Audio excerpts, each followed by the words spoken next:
Selamat datang Bapak dan Ibu guru otomotif di subtopik 3.2 pemilihan dan penggunaan peralatan tempat kerja.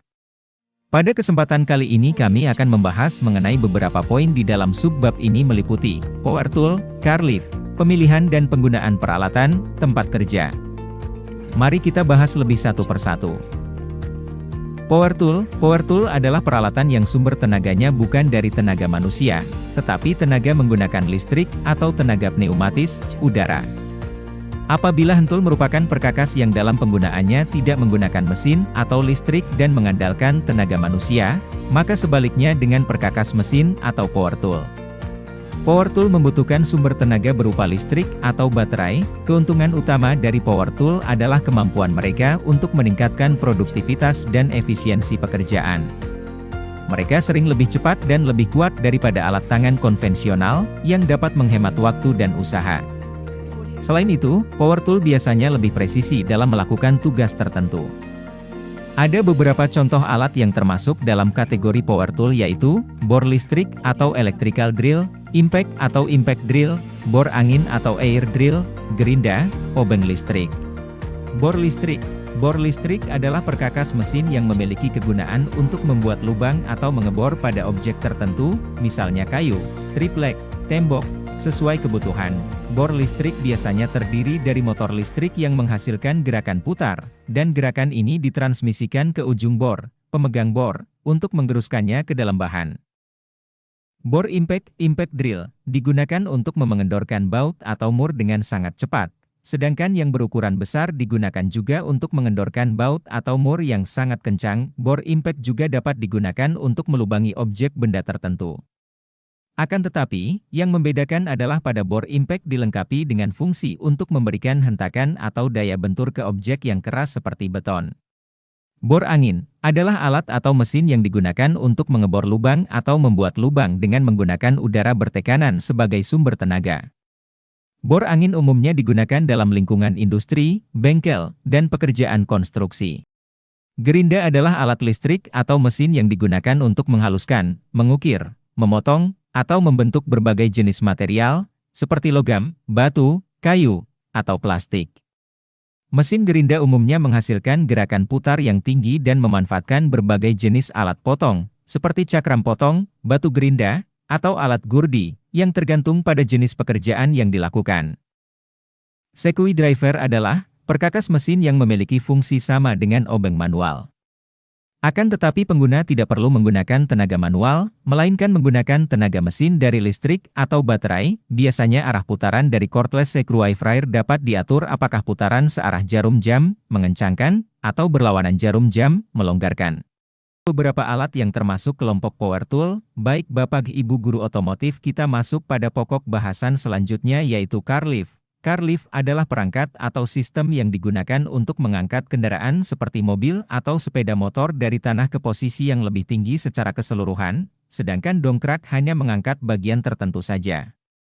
Dengan car lift memberikan keleluasaan yang lebih besar kepada mekanik bengkel untuk bergerak secara leluasa di bawah kendaraan dalam memperbaiki hampir seluruh komponen yang ada di bawah kendaraan. Jika ditinjau dari media penggeraknya, car lift dibedakan menjadi beberapa macam, yaitu penggerak mekanik, poros berulir, penggerak hidrolik dan penggerak pneumatik. Sedangkan jika tinjau dari bentuknya, car lift terdiri dari beberapa jenis, yaitu single post car lift, two post car lift, four post car lift. Berikut ini klasifikasi dari car lift yaitu single post car lift, two post car lift, four post car lift. Single post artinya hanya menggunakan satu tiang kaki. Pada car lift tipe single post car lift terdapat 4 lengan penyangga yang terletak di ujung car lift dan dapat diatur sedemikian rupa, panjang pendeknya serta arah lengannya, untuk menyesuaikan bidang tumpuan pada mobil sehingga mobil dapat terangkat dengan aman. Jenis ini banyak digunakan untuk pencucian kendaraan, karena dapat menjangkau beberapa bagian mesin dengan leluasa. Namun untuk perbaikan engine ataupun sasis tidak digunakan karena hanya menggunakan satu penyangga. Apabila bekerja di bawah car lift jenis ini, perlu hati-hati ketika di bawah kendaraan jangan membuat mobil tergoncang. Penempatan kendaraan pada penyangga harus benar-benar di tengah dan seimbang, dan dilakukan oleh orang yang sudah terlatih. Karena hanya menggunakan satu tiang maka ketidakseimbangan dapat mengakibatkan terjatuhnya kendaraan dari car lift. Two post artinya bahwa car lift tersebut memiliki dua tiang kaki. Car lift jenis two post juga memiliki landasan penyangga kendaraan yang dapat diatur untuk menyesuaikan dengan bodi, rangka kendaraan. Ada dua jenis utama, symmetrical two post car lift. Dalam jenis ini, kedua tiang penopang berada pada jarak yang sama di kedua sisi mobil. Ini umumnya digunakan untuk mengangkat mobil dengan bobot seimbang, seperti mobil penumpang, asymmetrical two post car lift. Pada jenis ini, kedua tiang penopang tidak berada pada jarak yang sama di kedua sisi mobil. Ini dirancang untuk memberikan akses yang lebih baik ke bagian bawah mobil, terutama untuk kendaraan dengan bobot yang tidak seimbang, seperti truk ringan. Four post artinya bahwa car lift tersebut memiliki 4 tiang penyangga yang mendukung kendaraan dari keempat sudutnya, sehingga kendaraan dapat diangkat dengan aman dan stabil. Berikut beberapa fitur dan kegunaan dari lift 4 tiang, stabilitas, lift drive on, akses ke bawah kendaraan, mampu menahan bobot yang berat. Itulah penjelasan dari materi car lift. Baik Bapak Ibu, mari kita lanjutkan ke subtopik 3.2.3 pemilihan dan penggunaan tempat kerja. Yang mana pada subtopik ini terdiri dari 3 bahasan, yaitu kunci momen, kunci roda, dan tempat kerja.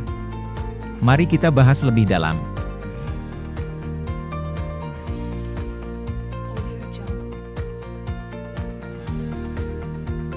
Penggunaan kunci momen adalah krusial dalam berbagai pekerjaan perbaikan dan perakitan, terutama pada kendaraan dan konstruksi. Berikut cara umum penggunaan kunci momen. Pastikan kalibrasi terlebih dahulu, tentukan torsi yang dibutuhkan untuk pekerjaan Anda sesuai dengan spesifikasi, pastikan kunci momen dalam posisi 0 atau 0, pastikan alat atau soket yang sesuai dengan ukuran baut atau mur, terapkan torsi yang benar. Perawatan kunci momen adalah penting untuk memastikan bahwa alat tersebut tetap akurat dan berfungsi dengan baik.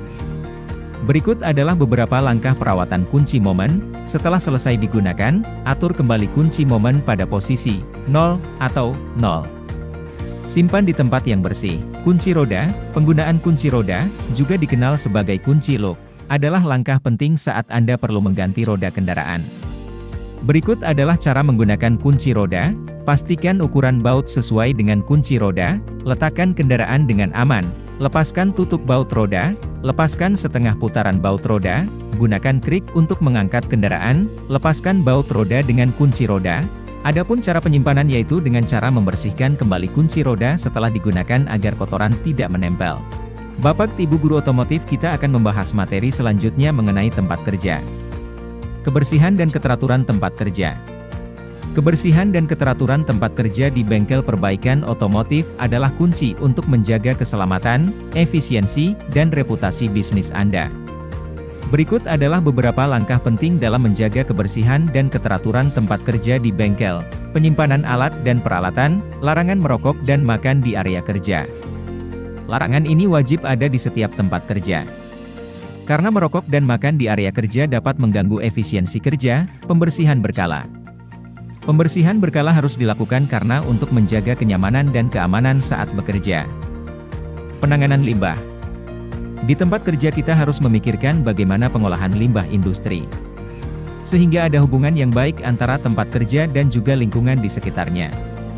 Organisasi bagian dan komponen, perawatan kendaraan dan alat. Perawatan perlu dilakukan agar alat-alat kerja terjaga dan juga aman untuk digunakan. Perlindungan terhadap debu dan partikel. Untuk perlindungan ini bisa menggunakan masker dan juga baju kerja agar tidak mengganggu kesehatan para pekerja. Bapak Ibu, berikut ini langkah-langkah kalibrasi sebagai berikut. 1. Pahami spesifikasi alat ukur. Siapkan alat ukur yang akan dikalibrasi dan standar kalibrasi yang dikenal nilainya. Standar ini dapat berupa alat ukur yang diakui secara nasional atau internasional, seperti blok patok atau baut kalibrasi. Pastikan bahwa alat ukur dan standar dalam kondisi yang stabil, seperti suhu dan kelembaban yang sesuai. 2. Pilih standar kalibrasi.